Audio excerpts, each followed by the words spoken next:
అంటే వ్యవస్థను మొత్తం ఆయన గుప్పిట్లో ఉందంటారా? మీరు చాలా మంచి ప్రశ్న అడిగినారండి. ఒక 2, 3 నేను ఉదాహరణలు చెప్పాలి. హ్మ్. అధికారంలోకి రాగానే ఫస్ట్ పని ఏం చేశారు జగన్మోహన్ రెడ్డి గారు? ప్రజావేదిక కూల్చారు. హ్మ్.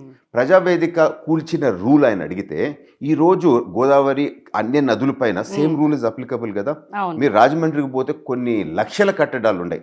ఇదే కృష్ణా మీద ఎన్ని కట్టడాలు ఉన్నాయో మనం చూస్తాం. సో ఒక రూల్ అనేది మీరు మాట్లాడినప్పుడు ఒక ముఖ్యమంత్రి హోదాలో ఆ వేరే బిల్డింగ్స్ కూడా అప్లికబుల్ కదా. అవును. ఈ ఒక్క బిల్డింగ్కే ఎందుకు ఆ రూల్ ఇస్ అప్లికబుల్? సరే పోనీ నువ్వు క్లియర్ చేసేసేయాలి కదా. దాన్ని కూల్చి ఆ రూయిన్స్ ఆ శిబిలాలు అక్కడే పెట్టి చంద్రబాబు నాయుడు గారు ప్రతిరోజు అటు పోయేటప్పుడు చూసి బాధపడాలా అనే విధంగా పెట్టినాడు. నువ్వు కూల్చినోడు క్లియర్ చేయాలి కదా. అంటే దీని వెనకాల మనస్తత్వం ఏంది? సో అది ఈ ప్రభుత్వంలో ఉండే మైండ్ సెట్.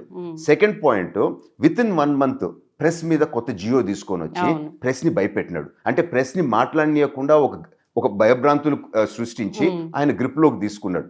గతంలో రాజశేఖర రెడ్డి గారు చేసినప్పుడు ఆపోజిషన్ ఉన్నప్పుడు ఇమీడియట్ గా విత్డ్రా చేశాడు. కానీ జగన్మోహన్ రెడ్డి గారు జైలు మన చీఫ్ సెక్రటరీ గారిని ఈ ఆర్డీఓ పోస్ట్కి పెట్టి మొత్తం యంత్రాంగాన్ని భయపెట్టేశాడు. చీఫ్ సెక్రటరీకే గతి లేకపోతే ఇంకా మనకేముంది అని. సిమిలర్లీ డీజీపీ గారి ఇష్యూలో కూడా అట్టే జరిగింది. సో టోటల్గా సిస్టమ్ని ఒక సైకలాజికల్ భయంలో మా ఇష్యూలో కూడా మేము 3 capital bill సెలెక్ట్ కమిటీకి పంపించినప్పుడు మేమేమన్నాము? ఆపండి అని అనలేదు కదండి. మేము అనింది కేవలం ప్రజాభిప్రాయం తెలుసుకొని ముందుకు పోండి అని అన్నాం.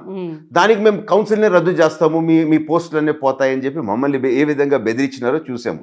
అంటే వ్యవస్థల మీద గౌరవం లేదు, మన సిస్టమ్స్ పైన గౌరవం లేదు, రాజ్యాంగం మీద నమ్మకం లేదు, రాజారెడ్డి రాజ్యాంగం ప్రకారం పోతుంటారు.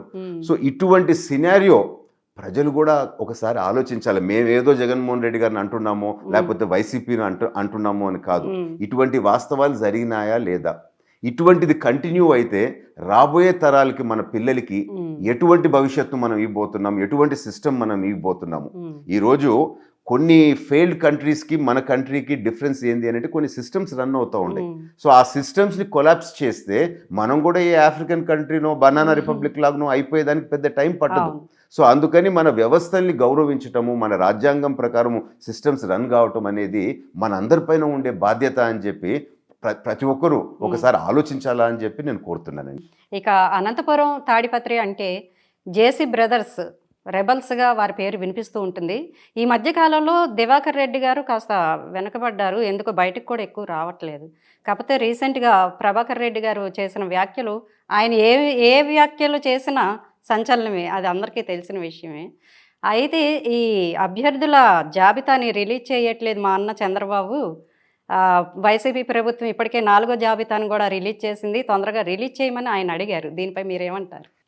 ప్రభాకర్ రెడ్డి గారు అనిన్న మాటే చాలా మంది టీడీపీలో ఈరోజు అంటున్నారు. సో నేను డైరెక్ట్గా ఏదైనా సమస్య ఉన్నప్పుడు దాటేసే ధోరణి నాది కాదు. I will address it head on. ఈరోజు మీరు చూస్తే జగన్మోహన్ రెడ్డి గారు ఈ 4 లిస్టులలోనూ 3 లిస్టులో అనేక మార్పులు చేర్పులు చేశారు. ఈ మార్పులు చేర్పులు చేసిన తర్వాత దానికి కౌంటర్ స్ట్రాటజీ రాజకీయాల్లో టీడీపీ సైడ్ నుంచి ఉంటుంది కదండి. ఎందుకంటే వాళ్ళు ఒక కులం ఇక్కడ కాదు ఆ నియోజకవర్గంలో పెట్టినాము, లేకపోతే ఆ క్యాండిడేట్ని ఈ నియోజకవర్గానికి మార్చినాము అని అంటే అదే మనం ముందు లిస్ట్ ఇచ్చేస్తుంటే ఈ రోజు మార్పులు చేర్పులు చేసే ఫ్లెక్సిబిలిటీ టీడీపీకి ఉండేది కాదు కదా. ఎంత కొంత తగ్గేది, ఆ ఫ్లెక్సిబిలిటీ అయితే ఉండేది కదా. సో మనము వేసిన స్ట్రాటజీకి వాళ్ళు కౌంటర్ స్ట్రాటజీ చేసిన తర్వాత మళ్ళీ మనం దాన్ని మార్చుకుంటే మళ్ళీ అది గలబా అయిపోద్ది, వీళ్ళకి ఇచ్చిన పేరు మళ్ళీ మార్చినాము అని. సో ఒక విధంగా అందరు అర్థం చేసుకోవాల్సింది ఏంది అని అంటే చంద్రబాబు నాయుడు గారు చాలా డేటా ఉంది వారి దగ్గర.